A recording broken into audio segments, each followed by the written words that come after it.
Assalamualaikum warahmatullahi wabarakatuh. Masih di channelnya Babehen, channel yang membahas tentang burung kicau, mulai dari peternakan sampai dengan membuat burung menjadi juara. Oke, boleh. Kali ini Babehen akan membahas tentang bagaimana cara untuk meloloh piyian dari mulai 0 hari sampai dengan mandiri. Pakannya apa saja dan bagaimana durasi waktunya, dan kemudian apa yang diberikan gitu. Oke, boleh. Pada dasarnya para breeder itu setelah dia berhasil menetaskan telur burungnya, hasil sudah produksi gitu aja deh ya, yang sudah produksi itu memang ada beberapa cara seperti yang sudah telah Babehen sampaikan di konten Babehen yang sebelumnya.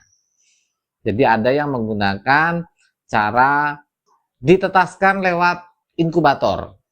Tapi ada juga yang langsung dierami oleh induknya. Nah, kalau yang dierami oleh induknya mungkin itu sudah apa namanya? Sudah Mbak Behen bisa bilang selama induknya itu bagus dalam tanda petik dan induknya itu teman atau sayang sekali sama anaknya, itu akan aman dia. Aman dalam tanda petik. Biasanya yang ditetaskan melalui induk itu pun juga ada dua cara panennya. Jadi setelah menetas itu ada yang dipanen di hari ke-7 atau ke-5. Maksimal ke-8 biasanya. Hari ke-8 setelah menetas maksudnya. Hari ke-8 setelah menetas. Jadi selama 8 hari dia diloloh sama induknya. Habis itu kemudian kita panen, dilanjut kita loloh dengan lolohan tangan kita. Gitu. Itu yang menggunakan metode penetasan menggunakan induknya. Tapi ada juga yang menetas menggunakan inkubator. Nah, inkubator itu kayak ini loh. Mesin penetas ini yang Babehen di belakang Babehen ini. Nah, itu mesin tetas. Nah, otomatis ketika kita menggunakan mesin tetas atau inkubator untuk menetaskan telur burung beranjangan kita,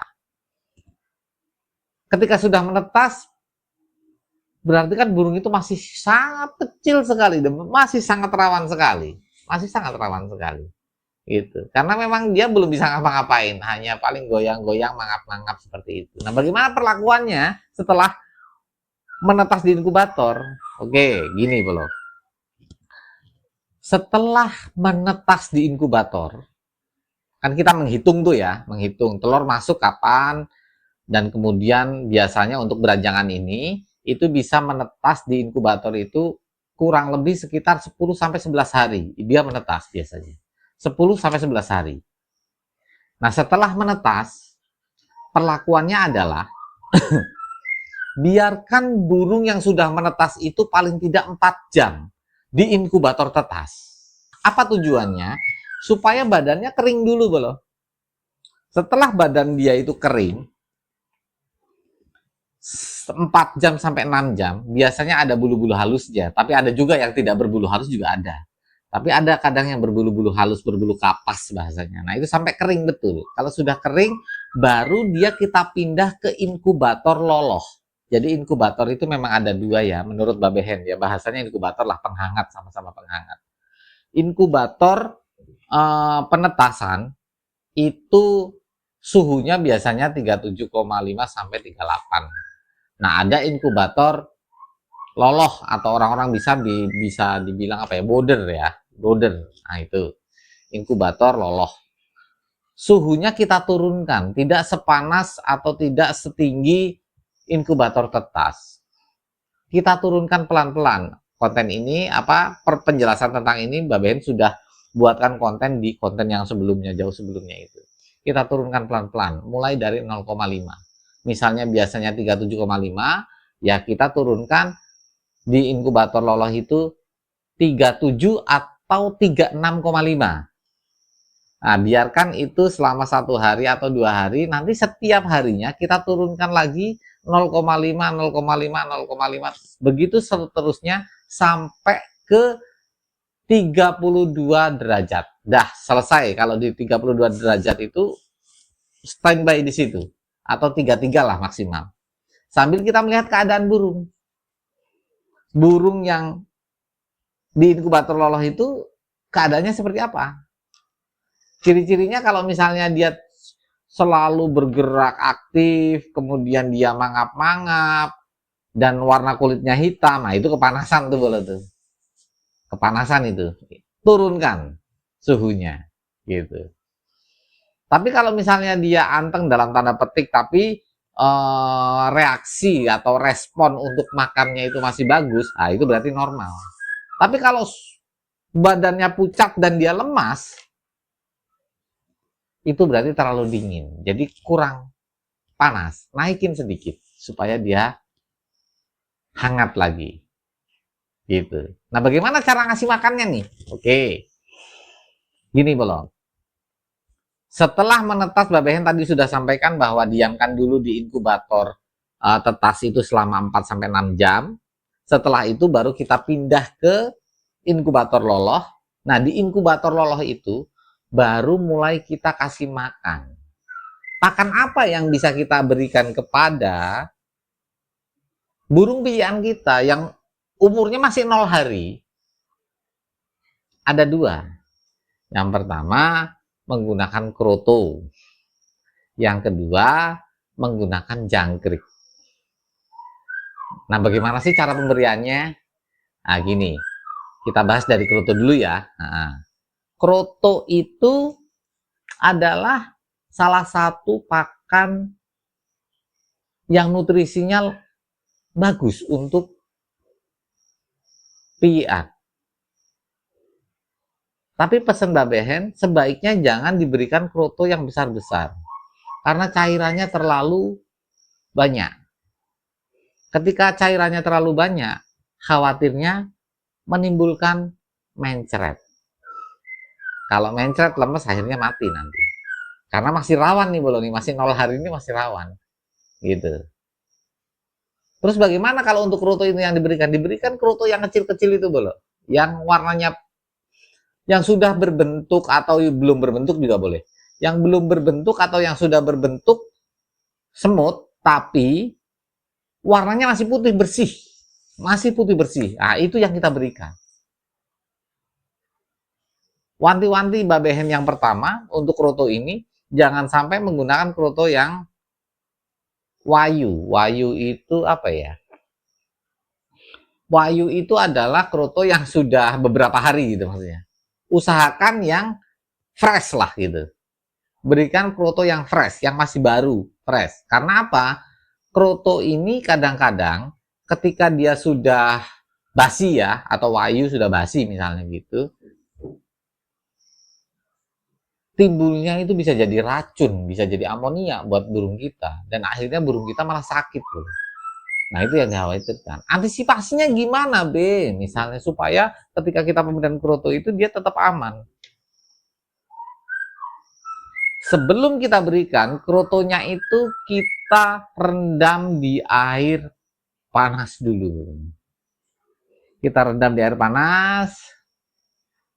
Setelah itu kemudian kita tiriskan, baru kita berikan krotonya. Nah, itu kalau dengan kroto. Untuk porsinya gimana? Porsinya jangan terlalu banyak. Untuk usia 0 hari sampai 3 hari, terutama 0 hari ya, 0 hari ini, kita berikan 1 suap saja. Satu kali suapan. 1 suap saja, dengan durasi nanti kita berikan kembali 1-2 jam maksimal. Jadi setelah 1 jam kita berikan lagi, atau setelah 2 jam baru kita berikan lagi. 1 suap saja untuk di 0 hari sampai 1 hari pertama, di umur 1 hari. Nanti kalau sudah lepas dari 2 hari atau 3 hari, boleh kita tambah 2 suap. 2 suap itu bukan berarti satu suap itu bukan berarti 1 butir kroto, bukan. Jadi 1 suap itu ya ada beberapa kroto yang kita menggunakan pinset kan, itu ada beberapa kroto tuh misalnya ya 1 pinset lah, set, kita suapkan selama mulutnya itu kira-kira masuk sampai tenggorokannya juga masuk, tidak terlalu banyak sehingga dia nanti berhenti di tenggorokan itu juga bahaya. Ya sesuai 1 kali telan gitu aja lah. Gitu, itu untuk roto. Yang kedua adalah jangkrik. Jangkrik ini juga perlu hati-hati dalam tanda petik. Pemberian jangkrik yang kita berikan kepada piyian kita mulai dari 0 hari itu tadi, kita buang kepalanya. Semua kakinya kita buang, yang kita berikan hanya perutnya dan dipilih jangkrik yang kecil kira-kira masuk di paruhnya dia, masuk di mulutnya dia dan bisa lancar untuk jalan di tenggorokannya. Karena kalau terlalu besar, khawatirnya nanti akhirnya kemudian napasnya nggak bisa. Nanti dia kalau berhenti di tenggorokan nggak bisa napas, akhirnya malah mati, tersendak dia nanti. Gitu loh. Jadi berikan perutnya saja. Gitu. Antisipasi yang selanjutnya apa?